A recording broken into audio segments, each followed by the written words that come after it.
College की 2 तालिबात हर रात जब दर्जा हरारत 10 डिग्री सेल्सियस से नीचे गिर जाता है तो बाहर की ठंडी हवा में सांस लेने के लिए अपनी खिड़कियां खोलती हैं। कड़वी सर्दी को सांस लेने के बाद वो अपने जिस्म पर एक खुशगवार ठंडक महसूस करती हैं और अपने कोट उतारती हैं। फिर भी इस बात से मुतमईन नहीं कि उन्हें कितनी ठंडक मिलती है। वो अपने जिस्म के दर्जा हरारत को मजीद कम करने के लिए एक दूसरे की जल्द पर मायर नाइट्रोजन का छिड़काव करते हैं। एक बार जब उनके पसंदीदा जिस्मानी दर्जा हरारत पर पहुंच जाता है तो कुछ चौंका देने वाला होता है।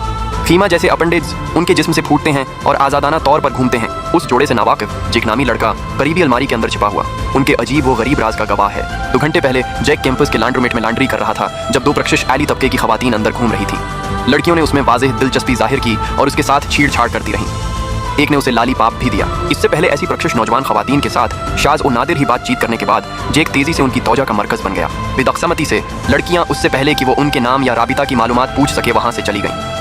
खुशकिस्मती से उन्होंने ज़ाती सामान एक मेज़ पर छोड़ दिया था, इसलिए जैक ने अपने छात्राली कमरे में उनका पता लगाने के लिए अपनी अशिया वापस करने का बहाना इस्तेमाल किया। उनके छात्राली के अंदर कदम रखने के फौरन बाद एक तेज ठंडा ड्राफ्ट जैक के ऊपर छा गया। हालांकि उसने पहले तो उसकी कोई परवाह नहीं की। लड़कियों के नाइट गाउन में से एक से मशगूल होकर वो ताने बाने को सौंपने के लिए झुकने ही वाला था जब उसने हरकत की आवाज़ सुनी और अलमारी के अंदर छुपने के लिए झुक गया। ये वो खौफनाक मंजर देखा जब वो जिंदगी भर नहीं भूल पाएगा। लड़कियों के कमरे से निकलने के बाद जैक वापस अपने छात्राली में चला गया और अपने दोस्त टॉम को सब कुछ सुनाया।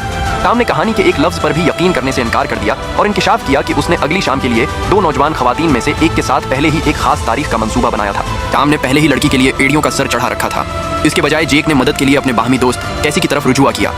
जैक का बयान सुनने के बाद कैसी ने उन दोनों गैर इंसानी मखलूकात को बेनकाब करने और पकड़ने में उसकी मदद करने पर रिजामंदी जाहिर की। इस रात जैक और कैसी कैंपस पार्टी की तरफ रवाना हुए इस उम्मीद में कि वो अजनबी लड़कियों को फंसलते हुए पकड़ेंगे, सिर्फ ये देखने के लिए कि ख्वातीन में से एक टॉम को इसके छात्राली कमरे में वापस लाती है। जैक जितनी तेजी से मुदाखलत कर सकता था दौड़ता रहा, फिर भी वो बहुत देर से पहुंचा।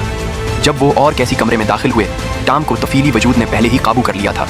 वो बिल्कुल खाली और गैर जवाबदा खड़ा था और एक छोटी सी अजनबी मखलूक इसके खुले मन्ना से बाहर निकली। जैक ने फौरी तौर पर टॉम को अस्पताल पहुंचाने के लिए एम्बुलेंस को बुलाया, लेकिन टॉम नकल और हमल के दौरान अपनी जान से हाथ धो बैठे। इसका जिस्म सख्त और मनजम्मद ठूस था, जैसे वो इंतहाई हाइपोथर्मिया का शिकार हो गया हो।